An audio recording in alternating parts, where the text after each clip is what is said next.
अस्सलाम वालेकुम। मेरा नाम डॉक्टर इब्राहिम अहमद है और स्पेशलिटी के लिहाज से मैं Andrew-urologist, micro surgeon, fertility surgeon और पिनाइल एंड इम्प्लांट सर्जन काम कर रहा हूँ। हमारे पास ज़्यादातर मरीज़ जो एंड्रोलॉजी क्लिनिक में प्रेजेंट करते हैं वो इरेक्टाइल डिसफंक्शन या नामर्दी के साथ आते हैं। इरेक्टाइल डिसफंक्शन या नामर्दी असल में होती क्या है? दौरान हम बिस्तरी या मिलाप के दौरान औज़ तनासुल में तनाव का ना आना या तनाव का कम आना या दौरान हम बिस्तरी तनाव का कम पड़ जाना, जिसकी वजह से मरीज़ इत्मीनान से हम बिस्तरी नहीं कर पाता, ये इरेक्टाइल डिसफंक्शन या नामर्दी कहलाता है। इरेक्टाइल डिसफंक्शन परसिस्टेंट हो सकती है यानी मुस्तकिल, या ये फिर ओकेशनल हो सकती है यानी कभी कभार। इरेक्टाइल डिसफंक्शन की दो मेजर किस्में हैं। एक को हम साइकोजेनिक इरेक्टाइल डिसफंक्शन कहते हैं और दूसरे को हम ऑर्गेनिक इरेक्टाइल डिसफंक्शन कहते हैं। ज़्यादातर मरीज़ जो हमारे क्लिनिक में आते हैं वो साइकोजेनिक इरेक्टाइल डिसफंक्शन के साथ आते हैं। साइकोजेनिक इरेक्टाइल डिसफंक्शन ज़्यादातर नफ्सियाती या जहनी वजूहात की वजह से हो सकती है। इनमें से पेशेंट को डिप्रेशन हो सकता है, परफॉर्मेंस एंजाइटी हो सकती है, मेंटल स्ट्रेस हो सकता है, या फिर मियाँ बीवी या पार्टनर में ताल्लुकात का नाखुशगवार होना होता है। दूसरी किस्म ऑर्गेनिक इरेक्टाइल डिसफंक्शन होती है।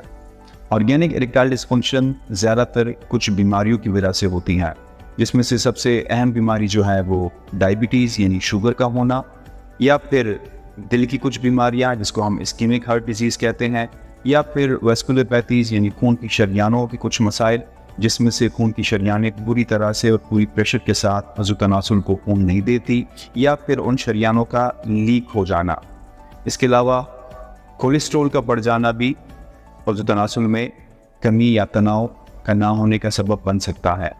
इसके अलावा कुछ अद्वियात जिसमें ज़्यादातर साइकेट्रिक मेडिकेशन या फिर ब्लड प्रेशर के लिए जो मेडिसिन हम लेते हैं उस वजह से भी अज़ु तनासुल में तनाव कम पड़ सकता है और मरीज़ को इरेक्टाइल डिसफंक्शन की शिकायत होती है। इरेक्टाइल डिसफंक्शन या नामर्दी के इलाज से पहले मर्ज़ की वजूहात का तशख़ीस करना बहुत ज़रूरी है। सबसे पहले डॉक्टर को चाहिए कि ये वजह मालूम करें कि जो इरेक्टाइल डिसफंक्शन है ये किसी जहनी या नफ्सियाती वजह से है, यानी कोई साइकोजेनिक ईडी तो नहीं है, या फिर ये किसी ऑर्गेनिक कॉज की वजह यानी किसी बीमारी की वजह से ये है। लाइफस्टाइल मॉडिफिकेशन के साथ हम मरीज़ को बहुत ही कम डोज में कुछ अद्वियात प्रिस्क्राइब करते हैं, जिसमें से PDE5 इनहिबिटर्स और L-आर्जिनिन की सप्लीमेंटेशन सारी-फहरिस्त होती है। अद्वियात के अलावा वैक्यूम डिवाइसेस, PRP और शॉक वेव का माइल्ड इरेक्टाइल डिसफंक्शन में थोड़ा बहुत असर होता है। अगर मरीज़ का हम लाइफस्टाइल मॉडिफिकेशन भी करवाएं और साथ में हम अद्वियात भी दें और फिर भी मरीज़ को खातिर फ़ायदा ना हो और उसके अज़ु तनासुल में स्टिल तनाव कम आ रहा हो, तो हम फिर इंट्राकवनोज़ल इंजेक्शन की तरफ जाते हैं। इंट्राकवनोज़ल इंजेक्शन बेसिकली अज़ु तनासुल में इंजेक्शन का लगना होता है और ये इंजेक्शन हम हर हफ्ता लगाते हैं 2 या 3 हफ्ते तक। इससे अगर मरीज़ के तनाव में फ़ायदा हो जाए तो ठीक, वरना अगर ये भी फ़ायदा ना करे इसके बाद हम फाइनल जाते हैं पिनाइल इम्प्लांट की तरफ। एक सवाल जो हर इरेक्टाइल डिसफंक्शन का मरीज़ पूछता है कि आखिर कब तक हम अपना इलाज जारी रखेंगे।